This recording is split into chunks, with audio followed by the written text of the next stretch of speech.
Hello नमस्कार साथियों, मैं राम किशोर स्वागत करता हूं आपके अपने नए यूट्यूब चैनल स्टैंडर्ड क्लासेस में। देखिए, निर्देशांक ज्यामिति में हमने कल तक जो पढ़ लिया था कल वाली क्लास में, उसको एकदम फटाफट रिवीजन देख लेते हैं।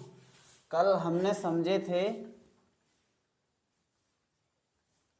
समझे थे निर्देशांक बिंदु क्या होते हैं। निर्देशांक बिंदु क्या होते हैं, है ना। उसके बाद में हम समझे थे, उसके बाद में क्या समझे थे बताई थी हमने तुम्हें। बोलो बोलो, जोर से बोलो। हाँ, निर्देशांक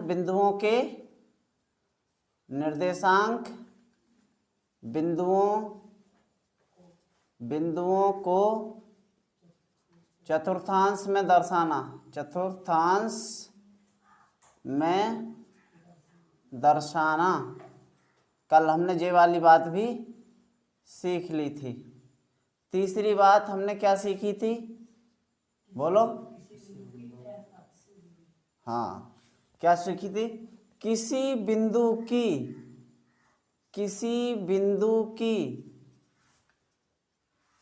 एक्स अक्ष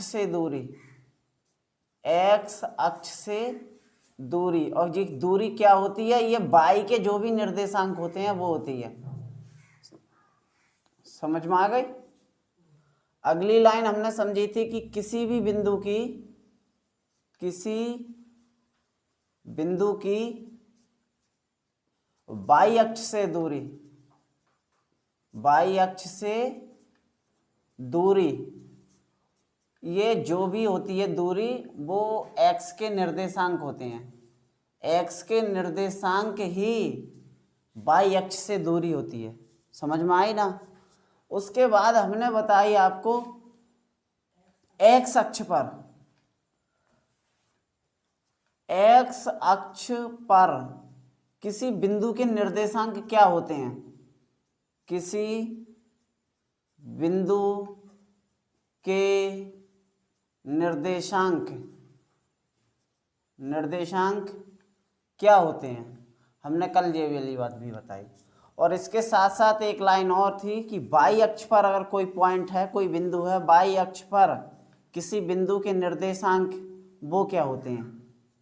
हमने ये इतनी सारी वाली, बाई अक्ष पर किसी बिंदु के निर्देशांक क्या होते हैं, निर्देशांक क्या होते हैं पता है किसी को? एक्स अक्ष पर अगर कोई पॉइंट है तो इसके निर्देशांक, जो एक्स चलेगा तो चलेगा, लेकिन बाई बिल्कुल भी नहीं चला है, तो इसके निर्देशांक होंगे x, 0। लेकिन बाई अक्ष पर अगर कोई पॉइंट है तो वो x की तरफ ना इधर को चला है ना इधर को चला है, पॉइंट बाई पर ही है। इसका मतलब वो x की तरफ बिल्कुल भी नहीं चला है, यानी यहाँ x बराबर 0 है। और x हम पहले लिखते हैं तो इसके निर्देशांक हो जाएंगे x 0, y। इसके निर्देशांक हो जाएंगे 0, y। समझ में आई ना। उसके बाद हमने इसका अगला पॉइंट पढ़ा था, दो बिंदुओं के बीच की दूरी का सूत्र ज्ञात किया था। दो बिंदुओं के बीच की दूरी का सूत्र। इसके साथ साथ हमने आपको ये और बता दिया थी कि किसी बिंदु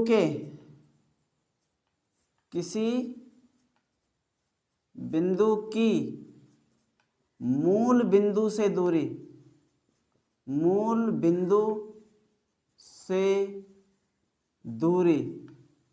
का सूत्र भी एक अलग से होता है स्पेशल। जैसे बीच की दूरी का सूत्र होता है अंडर रूट, याद है क्या है बोलो? x2 माइनस x1 का स्क्वायर और y2 माइनस y1 का। लेकिन मूल बिंदु से किसी बिंदु की मूल बिंदु से दूरी अगर हमें मापनी हो तो अंडर रूट में x² प्लस y²। इतनी सारी बातें हमने पिछली क्लास में सीख ली थी। अब इससे अगली क्लास देख लेते हैं। इससे अगले पॉइंट देख लेते हैं, एक दो पॉइंट और है, उसके बाद प्रश्नावली पर चलेंगे। इसका अगला पॉइंट है,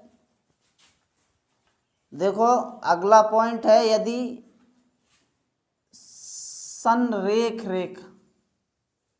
संरेख बिंदु, अब हम संरेख बिंदु के बारे में समझेंगे। क्या हम मिटा दें ये कि दोबारा से संरेख बिंदु लिखाएं ऊपर से ही? याद रहेंगी ना ये बातें, कल हमने रिवीजन करा हुआ ये तो तुम्हें।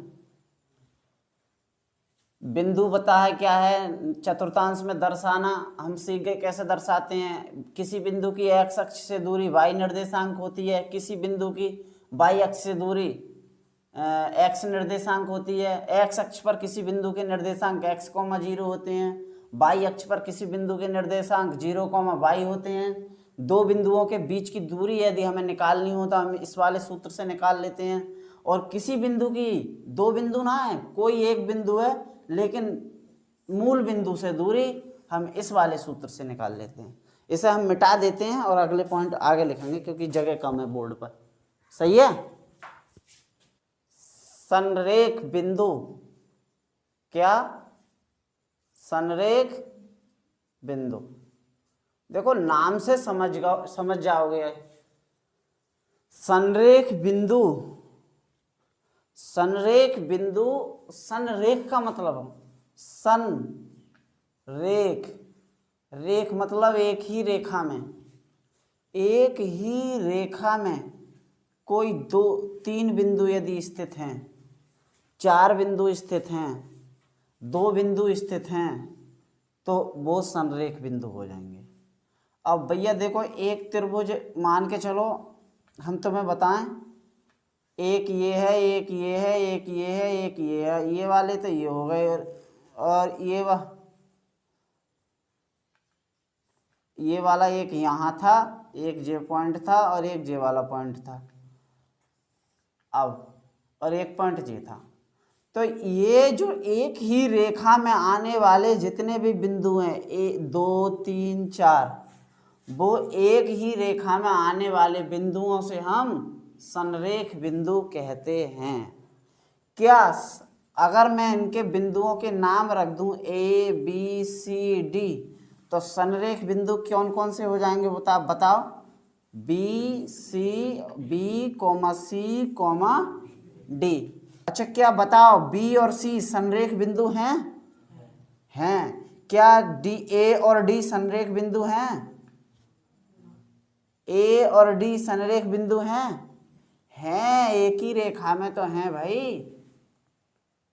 एक ही रेखा में आने वाले बिंदुओं से हम संरेख बिंदु कहते हैं। लेकिन A B C D संरेख बिंदु नहीं है। अब समझ में आई? बोलो। A संरेख बिंदु अकेला कैसे पता लगेगी? इसके लिए 2 या 3 बिंदु हों। क्या A भी संरेख बिंदु हैं? A भी संरेख बिंदु। B C D संरेख बिंदु हैं। और क्या है? B और C संरेख बिंदु हैं। A और D संरेख बिंदु हैं। A B C D संरेख बिंदु हैं? नहीं है। क्यों नहीं है? क्योंकि इसमें A आउट है। जो A ना है एक ही रेखा में, बाकी ये तीनों एक ही रेखा में है, ये तीनों। ठीक है। अब इससे ज़्यादा संरेख बिंदु के बारे में ना सीखेंगे, इतनी कठिन ना है ये कि समझ ना आए। संरेख बिंदु किसे कहते हैं? एक ही रेखा पर स्थित बिंदु। एक क्या लिखा है? एक ही रेखा पर स्थित बिंदुओं को संरेख बिंदु कहते हैं। संरेख बिंदु कहते हैं। अगर तुम्हें पता ना हो तो भैया एक काम करो, 3 पॉइंट बना लो। एक पॉइंट जो है B और एक पॉइंट जो है C। ठीक है। लेकिन संरेख बिंदु चलो ठीक है, एक ही रेखा पे हैं।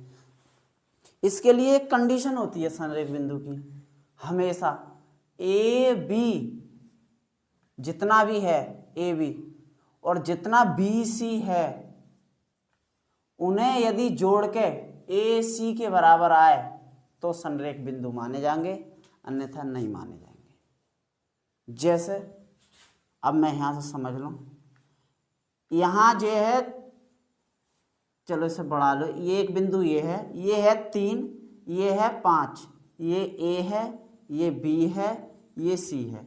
अब मैंने ये बिंदु ना दिए हैं, मान के चलो इसके कोई 2 बिंदु होंगे, इसके कोई 2 बिंदु होंगे और इसकी दूरी जब हमने निकाली दूरी वाले सूत्र से तो 3 आई। अब समझ में आ गई? इसकी कोई बिंदु होंगे, इसके भी कोई बिंदु होंगे और हमने दूरी वाले सूत्र से दूरी निकाली तो 5 आई। अब समझ में आई? और हमसे सवाल कहता है यदि कि बताओ ये संरेख बिंदु हैं या ना हैं, तो हम क्या करेंगे? तो हम करेंगे ए बी को 3 और बी सी को 5 जोड़ के देख लेंगे क्या बराबर आ रहा है ए सी के। तो ए सी कितना हो गया? 3 और 5 8। समझ में आई ना? यानी ए बी और ए सी, ए बी और बी सी, यानी जे वाला और जे वाला टुकड़ा टुकड़ा में जोड़ के और एक बार में जोड़ रहे हैं तो बराबर आने चाहिए ए सी के। तब तो यानी ए बी और बी सी पूरी की जोड़नी। बोले जे कौन सी बात है? देखो यदि बिंदु संरेख ना होंगे तो जे वाली कंडीशन बनेगी, ए और यहाँ है सी, ठीक है। अब सोचो यहाँ जो बी था वो हम यहाँ बना दे रहे हैं, ठीक है ना? अब सही है ना? जो बी था यहाँ वो हमने यहाँ बना दो। तो अब तुम बताओ ए बी सी संरेख बिंदु हैं? नहीं है। अब हम इससे देख लेते हैं 3। अब अच्छा चलो यहाँ हमें इसकी दूरी पता है, मान के चलो हमने इसके पॉइंट हैं और इसके पॉइंट हैं, इसकी दूरी निकाल ली 8 निकाल ली, ठीक। अब एक बात बताओ, जब ए सी यहाँ डायरेक्ट 8 है तो यहाँ जगह ए बी होगी और यहाँ जगह बी सी होगी, होनी चाहिए ना? यानी ए बी ए सी तो पता है 8, ए बी और बी सी, क्या इन दोनों का मान 8 आएगा या 8 से ज़्यादा आएगा? बताओ, तुम सोच के बताओ। तो क्योंकि हमारे समझ में ना आई कि ज़्यादा आएगी या कम आएगी, बोले हमारे समझ में ही ना आ रही है। एक बात बताओ, हमारा घर जे है, स्कूल जे है, हम ऐसे जा रहे हैं तो 8 है और ऐसे जा रहे हैं घूम के तो 8 से कम चलना पड़ेगा, ज़्यादा चलना पड़ेगा? तो सोचो क्या ए बी और बी सी को मान 8 से ज़्यादा ना आवेगो? बोलो आएगो ना आएगो? है? तो ए बी और बी सी का मान 8 से ज़्यादा आ रहा है, इसलिए संरेख नहीं है, बराबर आना चाहिए। अगर ए बी और बी सी का मान बराबर आता तो संरेख होते। और इसी बिंदु को यहाँ स्ट्रक्चर यहाँ रख दो तो भैया ए बी और बी सी वो ही रह जाएगी जितनी ए सी है डायरेक्ट वाली। इस वजह से समदूरस्थ संरेख बिंदु हैं, ठीक है ना? इस वजह से ये कैसे बिंदु हैं? संरेख बिंदु। आगे बढ़े, बोलो। चलो अगला पॉइंट है समदूरस्थ बिंदु। समदूरस्थ बिंदु, भैया समदूरस्थ बिंदु क्या होते हैं?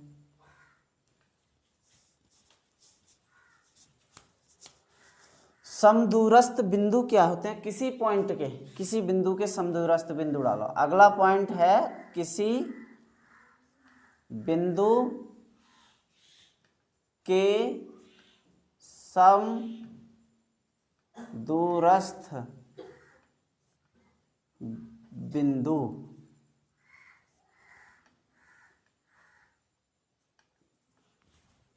किसी बिंदु के समदूरस्थ बिंदु, मान के चलो कोई बिंदु, किसी बिंदु कह रहा हो ना, कोई बिंदु P है जिसके निर्देशांक x1 या y1 है या xy मान लो।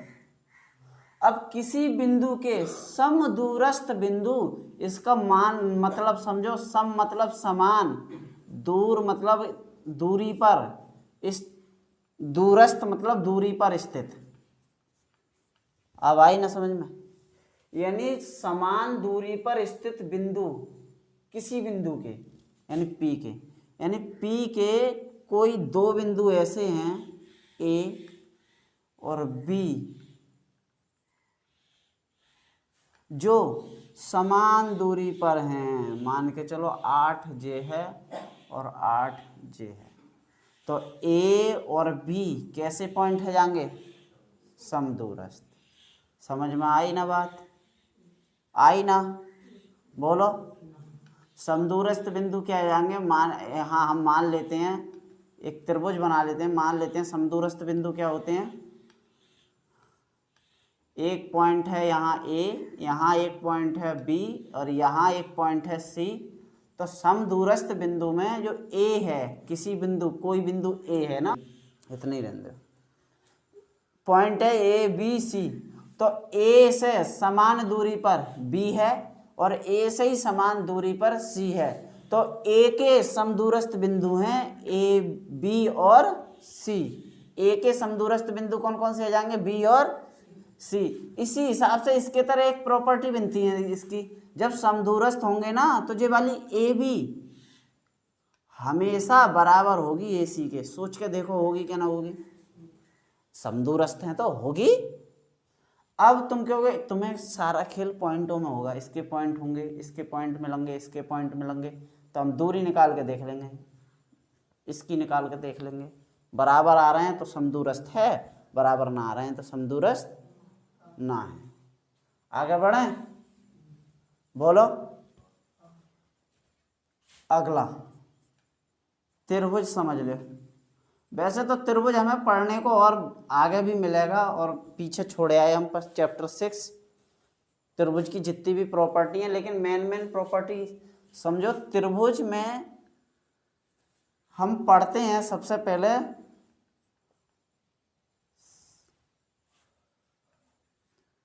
समबाहु त्रिभुज। समबाहु त्रिभुज कोई हमें बता सकता है समबाहु त्रिभुज क्या है? सम मानी सम, समान, बाहु मानी भुजाएं।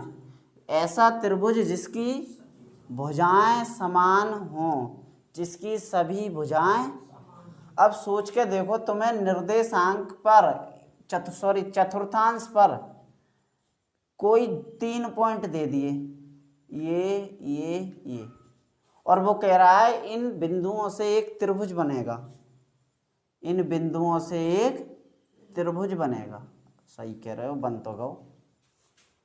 अब वो तुमसे पूछता है ये त्रिभुज कौन सा है, ये त्रिभुज कौन सा है, कौन सा वाला त्रिभुज है?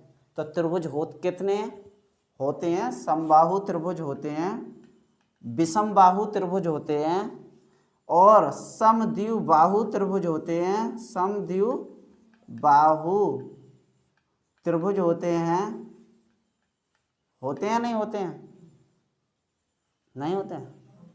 तीसरा समकोण त्रिभुज होते हैं, समकोण त्रिभुज होता है।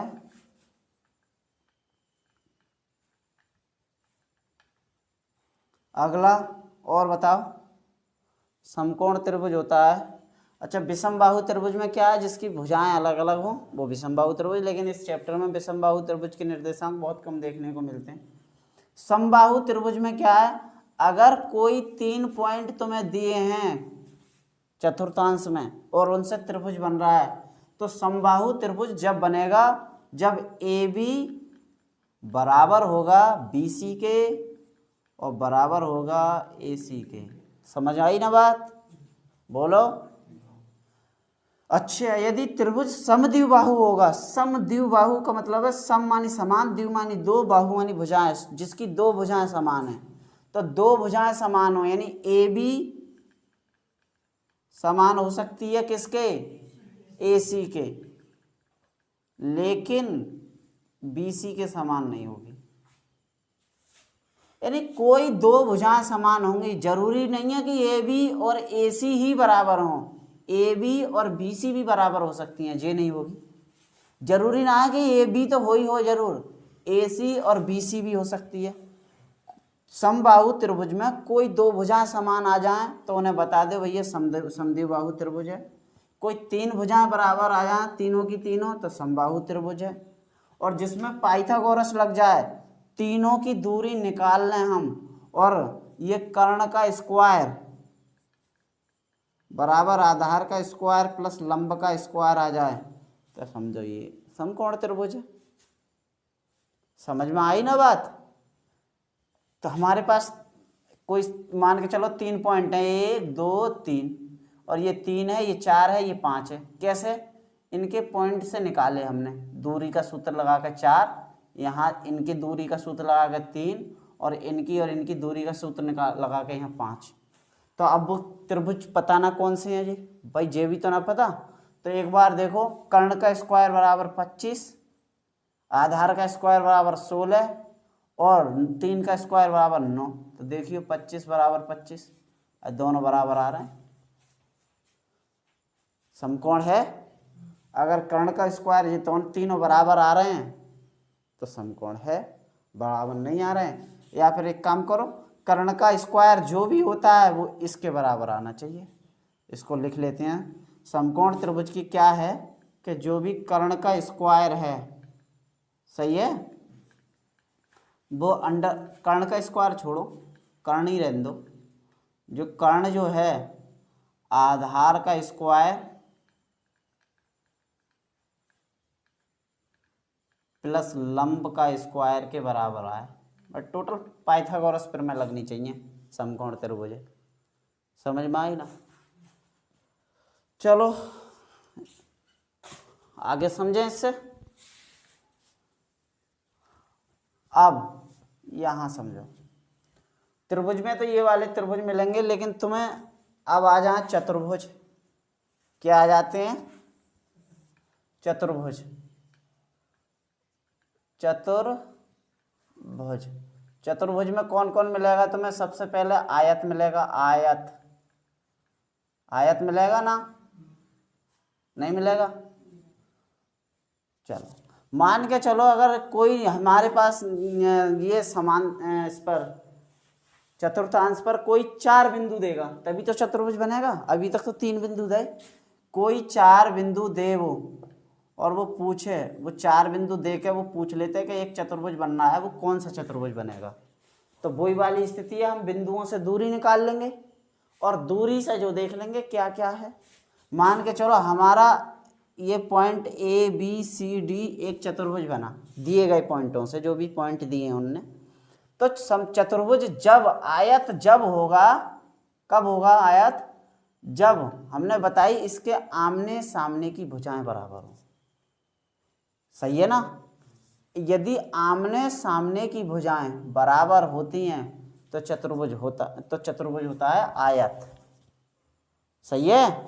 आमने सामने की भुजा का मतलब है ए बी बराबर होगा सी डी के, और ए डी बराबर होगा बी सी के, ए डी बराबर होगा बी सी के।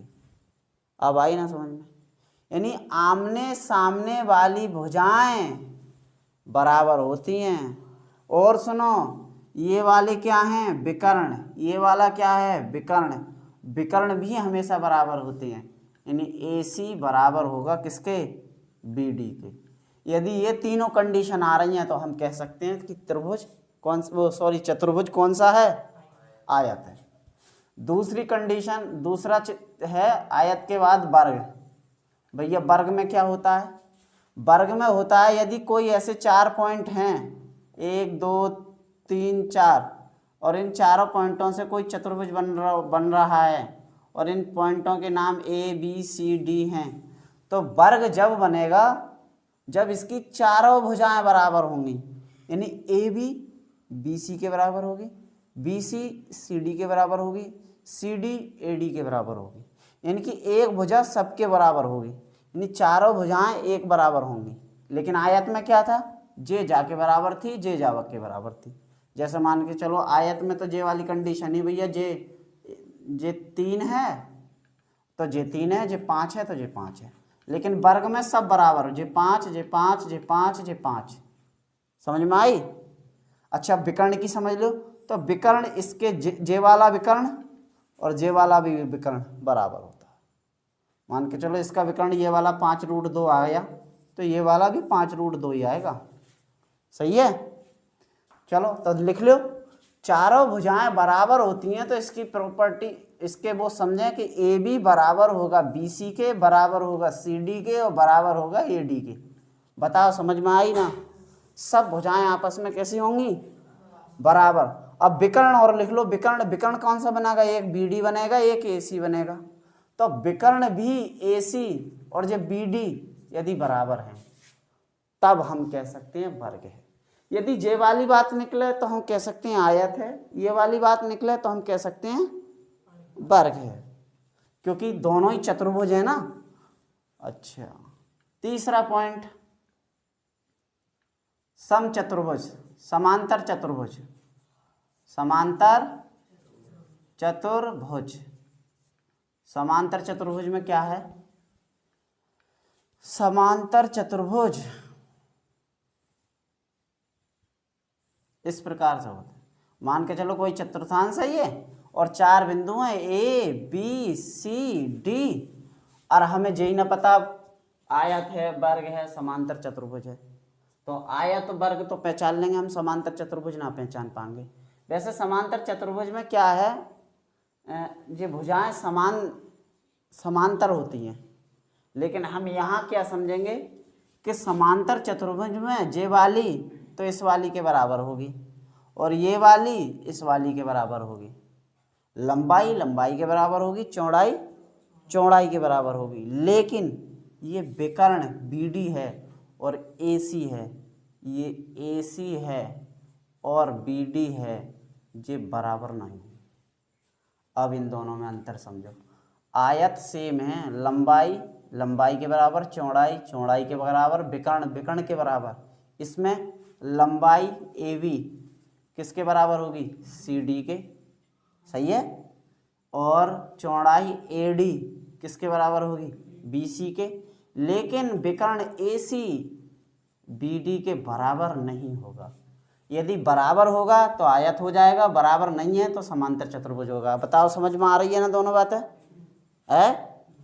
थोड़ा थोड़ा अंतर है, कहीं इनमें कंफ्यूज हो जाओ। सही है? आगे पढ़ें? बताओ आगे पढ़ें कि जाई समझाएं? अगला पॉइंट है हमारा समचतुर्भुज। समचतुर्भुज,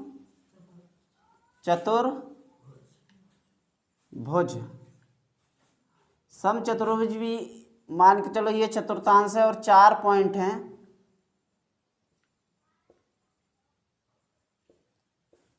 तो समचतुर्भुज में क्या है?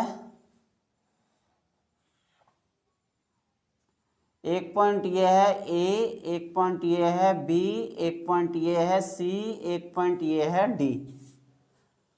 समचतुर्भुज एक वर्ग के तरह होता है, इसकी चारों भुजाएं जे जे जे जे बराबर होती हैं, जैसे वर्ग में बराबर होती हैं।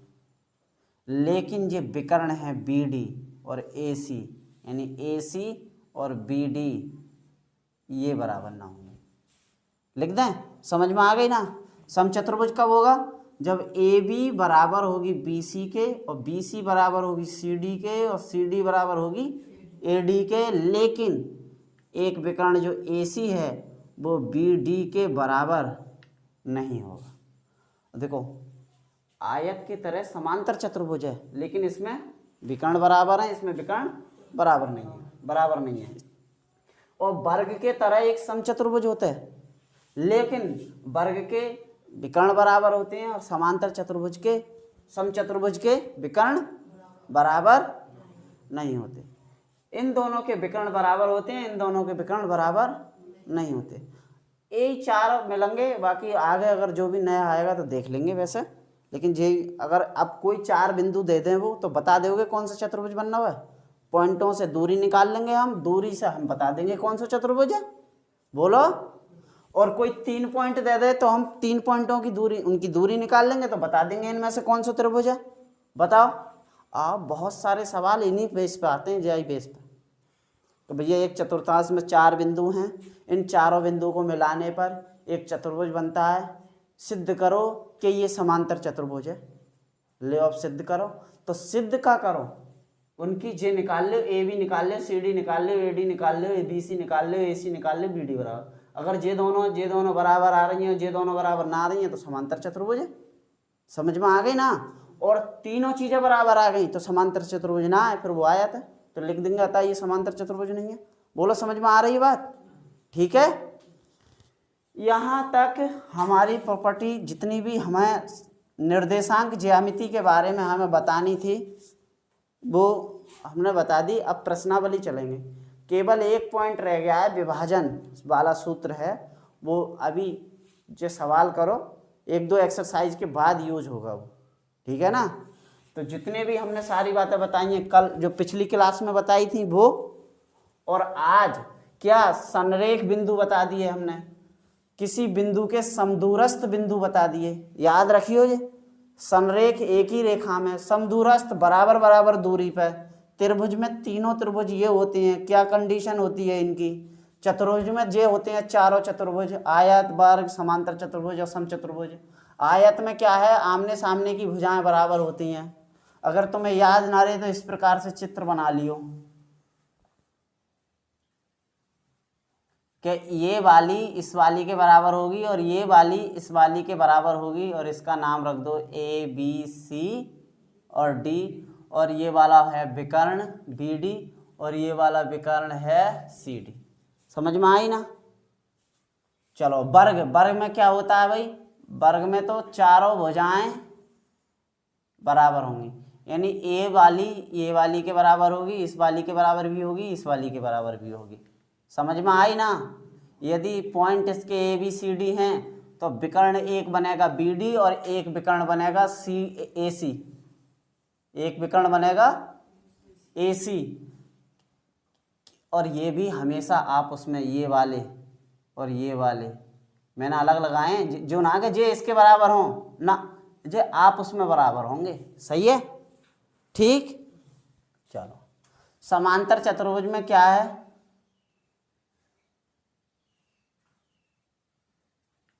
समांतर चतुर्भुज में आयत वाली कंडीशन है, ये वाली इस वाली के बराबर होगी, ये वाली इस वाली के बराबर होगी, लेकिन ये बनने वाले विकर्ण हमेशा ये बराबर नहीं होंगे। ए बी सी डी, बताओ समझ आ रही है ना बात। और समचतुर्भुज में तो एक ही कंडीशन है, इसी के तरह जो चलो कोई ना बन कैसे जाए, ए बी सी डी इसकी चारों भुजाएं हमेशा बराबर होती हैं, और मगर विकर्ण बोलो बोलो ना, मगर विकर्ण बराबर नहीं होते। उम्मीद है समझ में आई होगी तुम्हारे, ठीक है ना। इससे आगे हम प्रश्नावली देखते हैं, ये वाला उतार दो सब।